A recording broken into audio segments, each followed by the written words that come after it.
میں زیادہ ماضی میں نہیں جانا چاہتا، میں ماضی قریب سے شروع کر رہا ہوں۔ آپ 2018 کے الیکشن کو دیکھ لیجئے، جنرل فیض اور جنرل باجوہ کے ڈاکٹرین کا الیکشن، ان کا مینیج الیکشن، ان کا کنٹرول الیکشن، اور ایسا نہیں کسی کو ایک لفظ ادا کرنے کی جرت بھی نہیں تھی، کسی کو میدان میں آنے کی جرت بھی نہیں تھی۔ ایک نظام بنایا گیا اور اس نظام میں ایک پارٹی اور اس کے لیڈر کو وہ اقتدار کے ایوانوں پر زبردستی بٹھایا گیا۔ تو جب لوگوں کی زبانیں گونگ تھی تو یہ جمعیت علماء اسلام کے کارکن اور اس کی قیادت تھی جو میدان میں آئی اور اس باجوہ اور اس جنرل فیض کی اس حکومت کو سر کے بل کھڑا کر دیا۔ اور یہ نہیں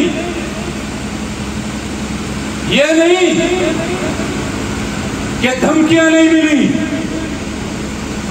یہ نہیں کہ منتیں نہیں ہوئی۔ میں آج مانسہرہ کے لوگوں آپ کے سامنے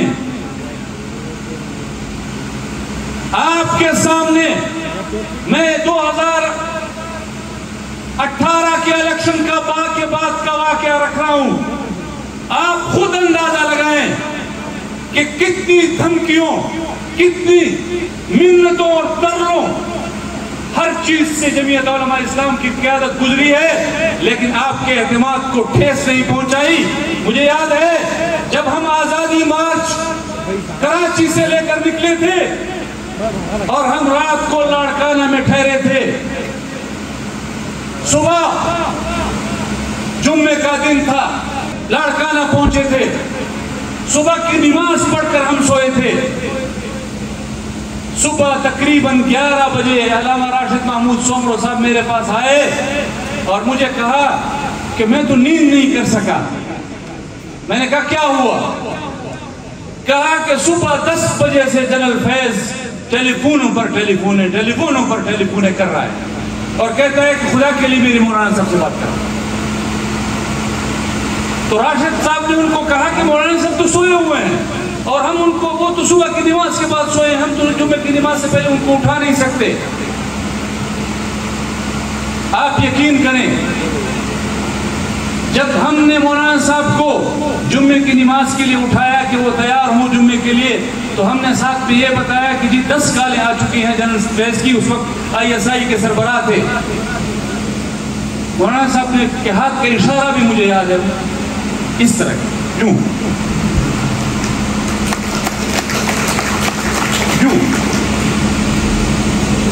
اور جب دوبارہ کال آئی تو راشد صاحب نے اس کو سپیکر پہ ڈالا ہوا تھا اور جنرل فیض کے وہ الفاظ مجھے یاد ہیں، جمعیت علماء اسلام کے کارکنوں، میں آپ کے فخر کے لیے یہ بات ریکارڈ پر لا رہا ہوں کہ آپ کا سینہ فخر سے چوڑا ہو۔ جنرل فیض نے کہا کہ جی مولانا صاحب، نے کہا جی وہ تو جمعے کی نماز کے لیے چلے گئے۔ تو مجھے وہ الفاظ یاد ہیں، انہوں نے کہا کہ مولانا صاحب کو کہو آپ کو اس مسجد کا واسطہ ہے، آپ کو اس جمعے کا واسطہ ہے، مجھ سے بات کریں۔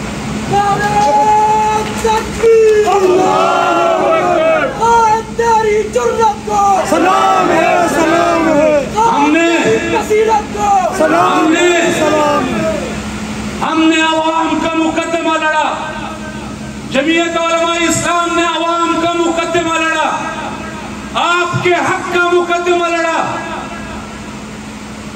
اور پھر ایسا لڑا کہ ان کی پشت بنائی ہوتے ہوئے ہم نے ان کی حکومتوں کو سڑکوں پر کھڑا کر دیا۔ اور یہ جمعیت علماء اسلام کے کارکن 2024 کا الیکشن ہوا، جب وہی عمل اسٹیبلشمنٹ نے جمعیت علماء اسلام کے ساتھ دہرایا تو میرے قیادت نے یہ نہیں دیکھا، میرے قائد مولانا فضل الرحمان نے یہ نہیں دیکھا کہ کہ اس کو فائدہ، اس چیز سے فائدہ کس کو مل رہا ہے. یہ تو میرے سابقہ اتحادی ہیں، یہ تو ہمارے تحریک کے ساتھی ہیں، یہ تو ہمارے پی ڈی ایم کے ساتھی ہیں. نہیں، اصول ایک تھا کہ الیکشن اگر ہوگا، ووٹ کا اگر حق ہوگا تو عوام کا ہوگا. عوام کے حق سے، ووٹ کے حق سے اگر کوئی برسر اقتدار آئے گا، جمعیت علماء اسلام اس کو تسلیم کرے گی، چاہے وہ میرے دشمن کی حکومت ہوگی، چاہے وہ میرے دوست کی حکومت ہوگی. اگر عوام کو کہ ووٹ کا حق سلب کیا جائے گا تو پھر نہ اپنے دشمن کی حکومت کو تسلیم کیا ہے، نہ اپنے دوست کی حکومت کو تسلیم کیا ہے. تکبیر! جمعیت مولانا فضل الرحمان داری سیاست کو، داری فضیلت کو. یہ اسٹیبلشمنٹ ہماری قسمت کے فیصلے کرتی ہے.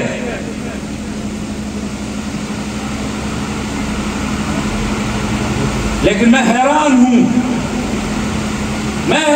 ہوں اپنی اسٹیبلشمنٹ کے لیول پر. یہ ہمارا ملک چلا رہے ہیں، ہمیں توقع ہوتی ہے کہ جی جیسے یہ تو کوئی بہت اعلی دماغ لوگ ہیں، ہمارا ملک چلاتے ہیں. لیکن ان کا لیول یہ ہے کہ جس کماش کے لوگوں کو میں اپنے گھر کے دروازے پہ بھی نہیں چھوڑتا، اس کماش کے لوگوں کو اٹھا کر یہ ہمارا وزیر اعلیٰ بنا دیتا. للکار ہے، للکار ہے، شیر کی للکار ہے، للکار ہے، للکار ہے، شیر کی للکار ہے. یہ لیول ہے ان کا. یہ ملک کے بارے میں سوچتے ہیں، یہ عوام کے بارے میں سوچتے ہیں، یہ میرے ووٹ کے حق کے بارے میں سوچتے ہیں. یہ ان کا دماغ کام کر رہا ہے. بخدا میں اپنے چھوٹے سے چھوٹے، ادنا سے ادنا کارکن کے دماغ کا بھی ان کے ساتھ مقابلہ نہ کروں.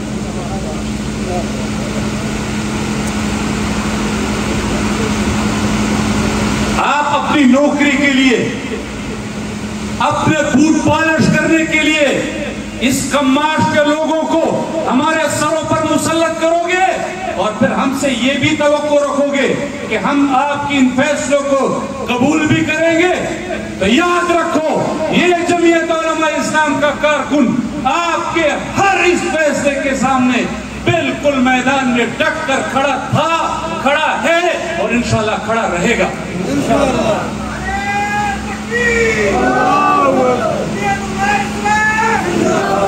ہم ہمیشہ ان کو کہتے ہیں سیاست سیکھنی ہے تو میری قیادت سے سیکھو، میرے قائد سے سیکھو.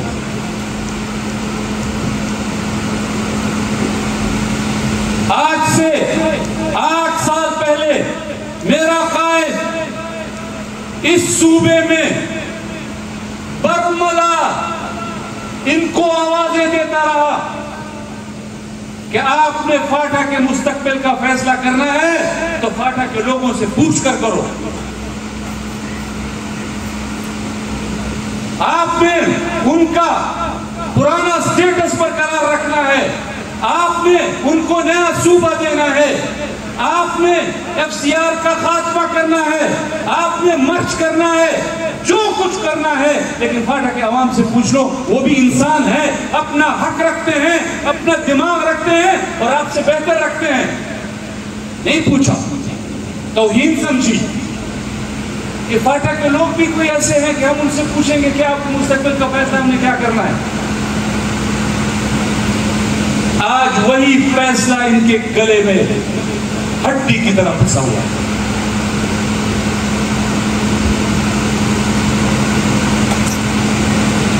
آج ان کو ہمارے قائد کی باتیں یاد آ رہی، لیکن آپ میرے قائد کے ویژن کو دیکھیے کہ یہ نہیں کہہ رہے آج بھی ان کو کہ ایسا کرو، آج بھی ان کو کہتے ہیں آپ نے اپنا فیصلہ واپس لینا ہے، آپ نے اسی سٹیٹس پر برقرار رکھنا ہے، آپ نے کوئی اور فیصلہ کرنا ہے. فاٹا کے عوام سے پوچھ کر پارلیمنٹری اسٹیبلشمنٹ کو بھی دعوت فکر دینا چاہتا ہوں. کل الیکشن سے 2 ہفتے پہلے میرا قائد اپنے وفد کے ساتھ افغانستان گیا. افغان حکومت کے ساتھ معاملات پاکستان کے بہتر کرنے کے لیے نہیں فائدہ اٹھایا ہماری حکومت. آج اسی نقش قدم پر چلتے ہوئے جا رہے ہیں, آ رہے ہیں اور جا رہے ہیں. وہی چیز جو میرے قائد نے الیکشن سے پہلے جو چیز حاصل کی تھی اسی کے پیچھے دوڑ رہے ہیں, لیکن اس وقت نہیں مانی.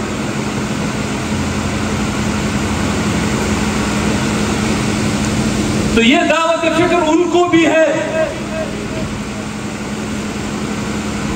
کہ سمجھ لو, اگر پاکستان میں آپ کو پاکستان کے حوالے سے, جمہوریت کے حوالے سے, آئین کے حوالے سے, پارلیمنٹ کی بالادستی کے حوالے سے, ریاست پاکستان کی سالمیت کے حوالے سے اگر آپ کو کوئی بہتر مشورہ دے سکتا ہے تو وہ میرا قائد مولانا فضل الرحمان ہی دے سکتا ہے. اس پر عمل کریں.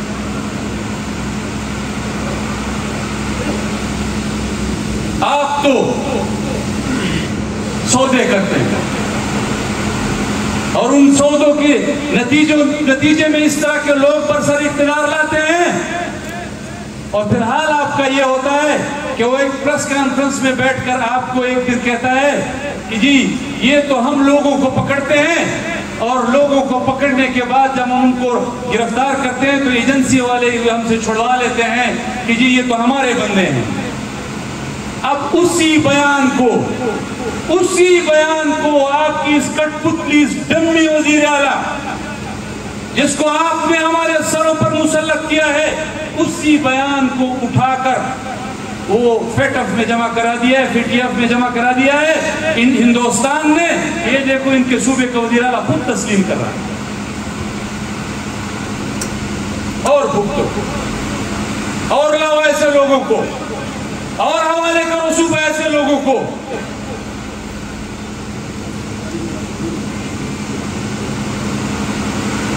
لا اینڈ آرڈر ہمارے صوبے کا تباہ و برباد, باجوڑ سے لے کر وزیرستان تک, ڈیرہ اسماعیل خان کے روڈوں تک, مغرب کے بعد کوئی ان روڈوں پر سفر نہیں کر سکتا.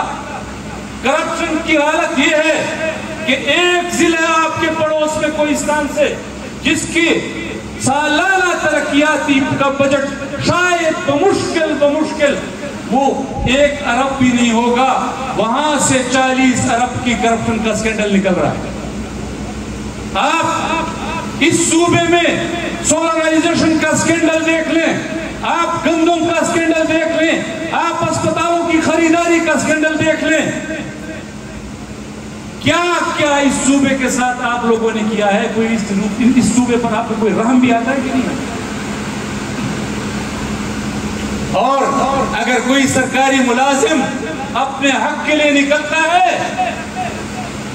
تو پھر ان پر اس طرح کی شیلنگ ہوتی ہے جس طرح کل آپ نے پشاور میں ہوتے ہوئے دیکھی.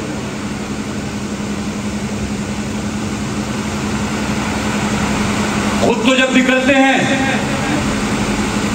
اسلام آباد کے لیے تو پورے لاؤ لشکر کے ساتھ نکلتے ہیں. سودا پہلے سے اسٹیبلشمنٹ کے ساتھ کیا ہوتا ہے کہ میں نے اپنے لوگوں کو گمراہ کس طرح کرنا ہے. ہمیں آپ کا کردار معلوم ہے. وہ جو بریگیڈیئر راشد نے گرفتاری کے وقت جب آپ کے بال کاٹے تھے اس وقت آپ سے لکھوا لیا تھا کہ آپ نے پی ٹی آئی کو توڑنا ہے, آپ نے اب اس میں کردار ادا کرنا ہے. ہمیں معلوم ہے آپ کا کردار, ہمیں تو معلوم ہے, ذرا پی ٹی آئی والوں کو بھی ان کا کردار معلوم ہونا چاہیے.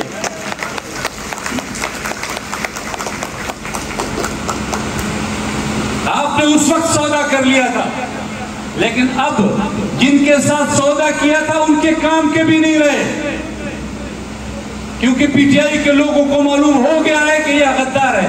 غدار تو یہی ہے, کہتا ہے آپ کو بھی معلوم ہے, آپ ہزارے کے لوگ ہیں. اسلام آباد کے مونال سے 1 کلومیٹر نیچے ہری پور کا ضلع شروع ہوتا ہے.